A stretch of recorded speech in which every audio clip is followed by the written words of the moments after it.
Okay, peeps, welcome back. So today we're going to be talking about 3 reasons why YieldMax ETFs could be better than Kurv Invest ETFs. Let's get it. So the first reason that I want to talk with you all about is the buying power of the YieldMax ETF versus Kurv Invest. What do I mean by this? Well, it's quite simple at a glance. If we take a look at the shares of the YieldMax ETFs here, you can see I kind of have pretty much almost all of them lined up. Not exactly all of them, but a lot of them. You got AMDY down here. You got Squee, JPMO, ExxonMobil, Netflix, NVIDIA, DSO, MSFO, Google, FB, Amazon, and so on and so on. With the exception of these two, these are the Kurv Invest ones, but you can see that the price of the ETFs range from $11 all the way up to $24 at the highs. And the Kurv Invest ETFs are a little bit more expensive than the YieldMax ETFs. So where does the buying power kick into this particular topic here? Well, let's do a apples to apples comparison. So we will do a very simple mathematical equation here. We'll take the most recent payout from Tesla.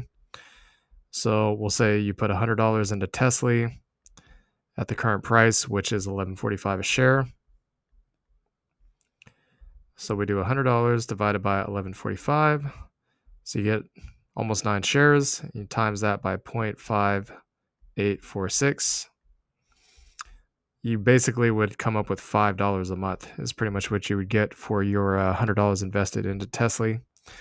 Now, if we do the TSLP,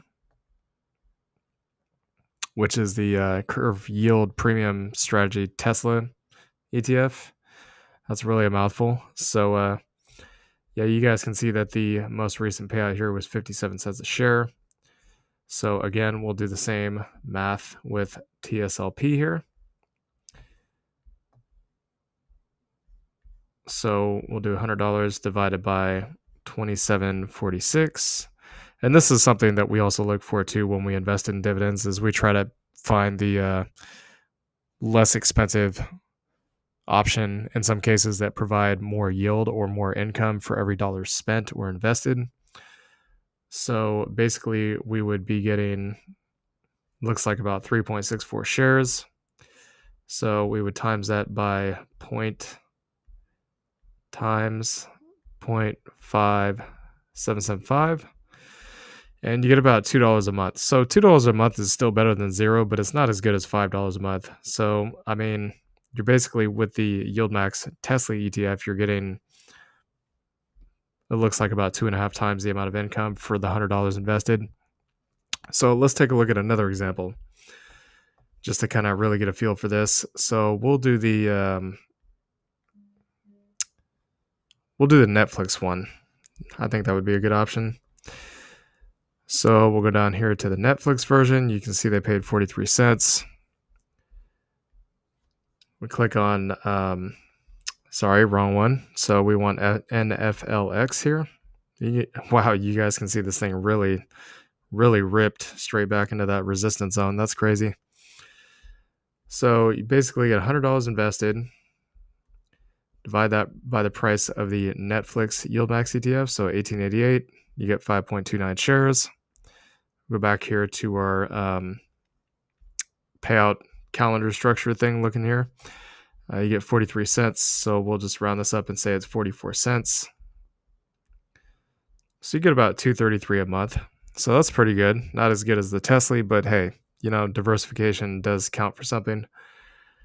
So now we're going to go up and we're going to do the, I believe this is NFLP. Yep. So $100 divided by 2705. And then we go over here to Kurv Yield Premium website and times that by 0.433.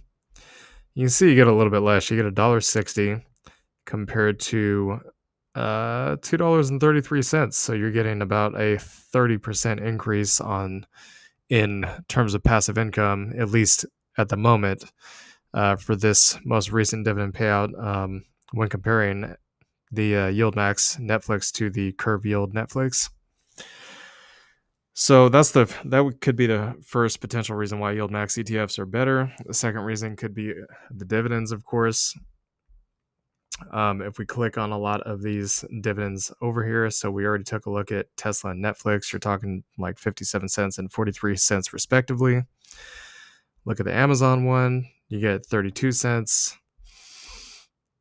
Here's your Apple one, AAPY, 32 cents. This one actually paid more than YieldMax. And it looks like,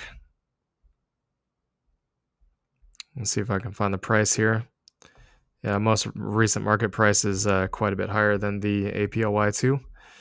But you guys want the passive income. You don't necessarily care about I shouldn't say you don't care about the price appreciation, but clearly the income is more important to you, so that's okay. So you got Goopy Goop. And so you get 26 cents with this one. And the MSFY. So you get a little over 26 cents with this one as well. So if we take a look at the equivalent versions of the YieldMax ETFs, you can see that Aptly is a little bit lower. Tesla is obviously a little bit higher, and the share price is a little bit cheaper, so you get more for your money. Where are the other ones? So you can see GUI here paid a little bit more. We'll just do an apples to apples comparison here. You can see you get 26 cents with Kurv Yield, and with YieldMax ETFs you get 39 cents. I believe NFLY was paying, or NFLP is paying roughly about the same as NFLY. Yep. But the share price for the YieldMax ETF is a little bit cheaper. And the other two are Apple and Amazon. We already know that Aptly paid a little bit less than AAPY. And AMZP. So you get 32 cents for AMZP. And AMZY, obviously you got way more, and the price is considerably cheaper. You got about a 40, I want to say roughly about a 40% increase with AMZY. And the share price is quite a bit less expensive. So you're talking $21.13 a share. You can compare this to AMZP. This one is a little over $26 a share. So that's the second reason why YieldMax ETFs could be better than the Kurv Invest ETFs. The third reason is historical data. This one's pretty straightforward. You guys can see that basically these two that we looked at already has only been out for roughly about a month. We'll take a look at the other ones as well. So we got AMZP and AAPY. So AMZP, or PZ, I mean. Is it PZ? No, ZP. I think. Yeah, there we go. Okay, so you guys can see that, this one's only been out for roughly a month. And you got AAPY and GOOP. There's your AAPY. Again, only about a month. GOOP. Also roughly only about a month. And MSFY, which is the Microsoft one. So MSFY. You can see with a lot of these Kurv Yield ETFs that the price is clearly going up with the markets. So there's obviously no question about that. But the yield with YieldMax ETFs is much higher than, in a lot of cases, than the Kurv Yield Premium ETFs.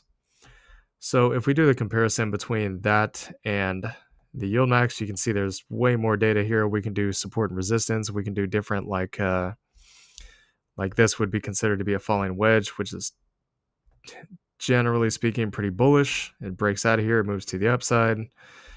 Well, same thing with Clip, even though it's not technically part of the video. So even something like Coney that's relatively new has a lot more data than the Kurv Yield ETFs. So OARC is the other one that's obviously much older. You guys can see here on the falling channel here, or descending channel, that we did have a bounce off of that downward support there. So that's something to keep in mind. AMZ has way more data. FB has way more data. GUI, MSFO, even the newer ones like DSO, NVIDIA, Enfly. I mean, pretty much all of these, even like the new ones like Squee, for example, has way more data than the Kurv Yield Invest ETFs. And this is kind of how we measure like where the markets are going to go, is based on historical data. If we don't have a lot like this, then there's not really a lot we can do with it. We can kind of speculate based on the underlying. So if we don't have a lot of data here to make our measurement, we basically go to the underlying and then we decide, we kind of look at the charts and say, okay, it's going to do this or that. And that's kind of how we figure things out. But without the data from enough data from the Kurv Yield Premium Strategy ETFs, there's not much we can do with it in terms of historical data. So anyways, these are the 3 reasons why YieldMax ETFs could be better than the Kurv Invest ETFs. Hope y'all enjoyed this video. Please like, comment, and subscribe. Let us know your thoughts down below, and we'll see y'all later. Peace.